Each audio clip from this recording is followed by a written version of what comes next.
Looking for financial insights you can trust? How do you protect yourself as an investor? What's the strategy? I think it's really simple. I think you just want to be diversified in your portfolio. The Payne family brings real-world experience to every conversation. Well, I think that's the problem right now is, right, a lot of people that are close to retirement, they're taking so much risks. And if we do get a big sell-off, it could derail their retirement. Listen to the Pain Points of Wealth on the Red Apple Podcast Network. The More Money Show with Steve Moore on the Red Apple Podcast Network. We're back, folks. This is the More Money Show. By the way, we ran out of time with my good friend Janine Yass, and I want to thank her for coming on and thank her and Jeff Yass for what they do for the kids of America. Boy, if we had 100 or 1,000 other philanthropists like Janine and Jeff, we could fix the school problem in this country, which I think as an economist is probably our one of our greatest disappointments is what our public schools are doing to our kids. Sometimes the public schools, I know a lot of you send your kids to public schools, but you got to also have competition, right? Competition is what leads to better performance, and the public schools should have to compete for kids. And that's why I love that Jeff and Janine are providing all sorts of, helping fund all sorts of alternative schools. The real champions and the real heroes are the ones who, on a shoestring budget, really run these schools and turn out really highly functional, brilliant and exceptional kids. Okay. So I want to change subjects now and, bring on, Jay Jackson, who's really an amazing guy. He's backed by, popular demand because he has been such an amazing, the information he gives us about how you can live a longer life, how you can, manage your assets to make sure that you don't run out of money, before you die, but also make sure that you can live a very happy, life when you reach retirement age. And so, thank you so much for coming on again. Yeah, absolutely. Steve, always a pleasure to be here. So, first of all, for those who have not heard your story, tell us about how you started Abacus and the special kind of niche you have in the financial market, as a financial manager for our listeners, because we have an older listenership, and I'm sure they'd be very interested in what you're doing. Great. Yes, thank you. We work very closely with seniors and their financial advisors all across the country in a simple equation. You know, life insurance serves a purpose, and at some point in someone's life, they decide they no longer need that policy for what they currently took it out for, and generally they just lapse it for no money. What we do is help them solve that equation to say, actually, it has a net present value, it's personal property, and they have the right to sell it. And that market value is determined by typically their longevity and lifespan. And so we then expanded from helping people recognize the actual market value of the life insurance policy into other financial services. We're now one of the largest asset managers, and we manage uncorrelated assets. We own those policies, we manage them, and we have funds that are available to investors that they can also invest in. It's an amazing product. So you're saying basically you can advise them what to do with their life insurance policies based on the factors in their life and their height, their weight, their this, their that. All those things. It's like turning it into a living benefit, right? Like, most of the time you wait for a mortality to occur, but they forget that it has an actual value today, and they can capitalize on the value of that policy today rather than waiting until they pass away. So one of the reasons I wanted to put you on, Jay, this weekend is because today is a very important day in American history. That is because one of my favorite people ever is, of course, Dick Van Dyke, who turns 100 years old today. And for those of us of a certain age, when I was a kid, we would get out our Swanson TV dinners. We put the trays out and we'd be watching the Dick Van Dyke Show on TV. He was, maybe other than the only person I think could compete as a greater comedic actor might have been Jackie Gleason, but Dick Van Dyke is certainly one of the top 3 or 4 of all time. He is 100 years old. And first of all, I mean, just an amazing his career, but, you were the first person who alerted me to this. And tell us, look, it's not that rare these days for someone to live to 100 years old, but there's an asterisk here. And tell our listeners what you discovered.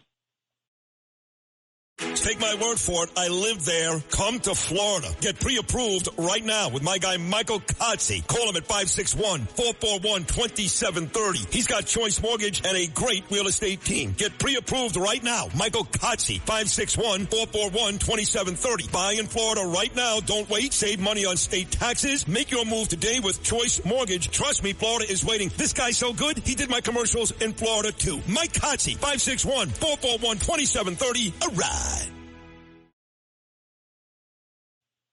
Yeah, and I would say it is still very rare people live to 100. But in this specific example, what's super unique is that we had yet to find anyone in any research in human history that had lived to 100 years old that was over 6 feet tall. And Dick Van Dyke will be that person. He is 6'1". Wow! And so he could hold on. So he could be the oldest person in history.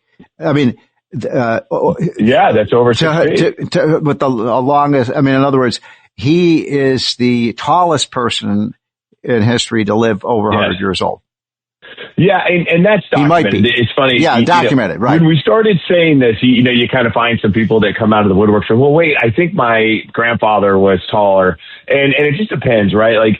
But what we did find, there were a couple of cases, but then we couldn't find the birth certificates. But Dick Van Dyke is clearly documented. He has clear height at 6'1". He is what appears to be the first documented person to ever be 100 years old over 6 foot. So it's staggering. So why is that someone who is 6 feet or taller is less likely, to live to 100 than say someone who's 5'8" or 5'9"? Well, let's look at the demographics. First of all, 80% are women, right? And then secondly, and women live longer than years old today. Right. Yes.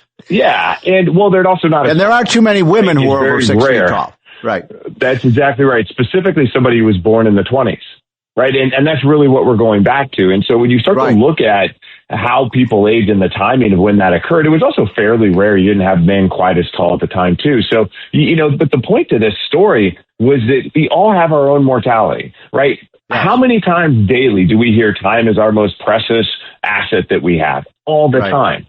But what happens is that we don't treat it that way. And what made Dick Van Dyke really unique, in his case, it wasn't really genetics. His father didn't live very long. Neither of his parents lived beyond their 70s, and he didn't have a family history of this. So this wasn't something that you could point to and say that was a genetic circumstance.